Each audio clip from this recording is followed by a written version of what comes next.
আসন্ন ডাকসু নির্বাচনে গণতন্ত্র, সাম্য, মানবিকতা, বহুমত ও মতাদর্শের পারস্পরিক সহাবস্থান, অবাধ মত প্রকাশের স্বাধীনতা, মানসম্মত উচ্চশিক্ষা, দ্বিতীয় ক্যাম্পাস বিনির্মাণ ত্বরান্বিত করা, ক্যাফেটেরিয়ার খাবারের মান বৃদ্ধি, দেশীয় সংস্কৃতি ও সভ্যতার লালন, শিক্ষার্থী বান্ধব সহনশীল ছাত্র রাজনীতি, বহু বর্ণের বৈচিত্র্যময় ও নিরাপদ ক্যাম্পাস বিনির্মাণের লক্ষ্যে ঐক্যবদ্ধ নির্ভীক জবিয়ান প্যানেল ঘোষণা করছি। এই উপস্থিতি, আমরা বিশ্বাস করি এই একটি ঐক্যবদ্ধভাবে নির্ভীক জবিয়ান প্যানেল অবশ্যই সাধারণ শিক্ষার্থীদের সত্যিকারের মুখপাত্রের মতো কাজ করবে এই ক্যাম্পাসে ইনশাআল্লাহ। ঘোষণা করছি ঐক্যবদ্ধ নির্ভীক জবিয়ান প্যানেল 2025 সহ-সভাপতি পদে এই ঐক্যবদ্ধ নির্ভীক জবিয়ান প্যানেল মোহাম্মদ রাকিব অর্থাৎ এটিএম রাকিবকে মনোনীত করেছে এবং সাধারণ সম্পাদক হিসাবে আমরা মনোনীত করেছি খাদিজাতুল কুবরাকে আমরা মনোনীত করেছি জমি ছাত্র দলের যুগ্ম আহ্বায়ক এবং সহ-সাধারণ হিসাবে আমরা মনোনীত করেছি জগন্নাথ বিশ্ববিদ্যালয়ের প্রিয় মুখ, জুলাই আগস্ট গণঅভ্যুত্থানের অন্যতম নেতৃত্ব দানকারী বিএম আতিকুর রহমান তানজিলকে সাধারণ সম্পাদক পদে মনোনীত করেছি। সেই সাথে মুক্তিযুদ্ধ ও গণতন্ত্র সম্পাদক পদে বণিক কুমার দাসকে আমরা মনোনীত করেছি। শিক্ষা ও গবেষণা সম্পাদক পদে নুসরাত চৌধুরী জাফরিকে আমরা মনোনীত করেছি।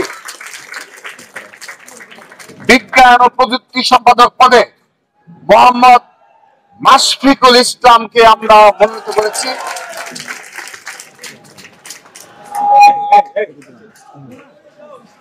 সেই সাথে স্বাস্থ্য ও পরিবেশ সম্পাদক পদে আল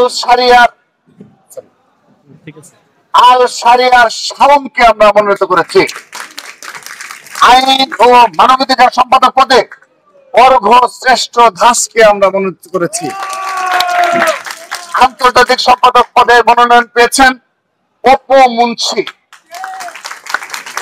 আমরা সাহিত্য ও সংস্কৃতি বিষয়ক সম্পাদক পদে তাকরিম আহমেদকে আমরা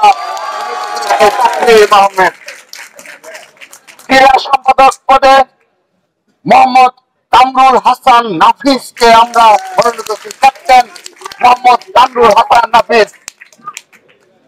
পরিবহন সম্পাদক পদে মাহিদ হাসান মনোনয়ন পেয়েছে। মাহিদ হাসান। সমাজ সেবা ও শিক্ষার্থী কল্যাণ সম্পাদক পদে মোহাম্মদ আনন বিন রহমানকে আমরা মনোনীত করেছি এবং পাঠাগার ও সেমিনার সম্পাদক পদে রিয়াসাল রাকিবকে আমরা মনোনীত করেছি।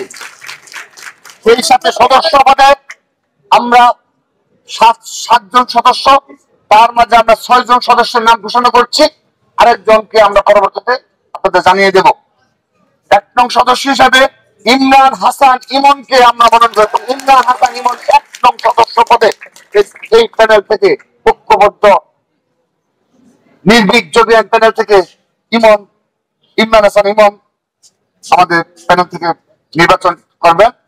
সদস্য পদে সাদমান সাম্য আমাদের প্যানেল থেকে নির্বাচন করবেন। তারপর সদস্য পদে মনোনীত করেছি সুলতান মাহমুদ শুভকে। সদস্য পদে মনোনীত হয়েছে মনিরুজ্জামান মনির। সদস্য পদে মনোনীত হয়েছে তৌহিদুল ইসলাম তামিমকে আমরা সদস্য পদে মনোনীত করেছি। সদস্য পদে মনোনীত করেছি মোহাম্মদ আরিফুল ইসলাম আরিফকে আমরা সদস্য পদে মনোনীত করেছি। আরেকটি সদস্য পদ আমরা পরবর্তীতে ঘোষণা করব। এই আমাদের ঐক্যবদ্ধ নির্ভীক জবিয়ান প্যানেল জগন্নাথ বিশ্ববিদ্যালয়ের সাধারণ শিক্ষার্থীদের সকল অধিকার বাস্তবায়নে এবং তারা যে ধরনের ক্যাম্পাস বিনিময়ের স্বপ্ন দেখে সেই স্বপ্ন বাস্তবায়নে আমাদের এই প্যানেলের আজকে তাদের নাম ঘোষণা করলাম। সেই মনোনীত সদস্যরা ইনশাআল্লাহ জীবনের শেষ রক্তবিন্দু দিয়ে প্রচেষ্টা চালাবে ইনশাআল্লাহ।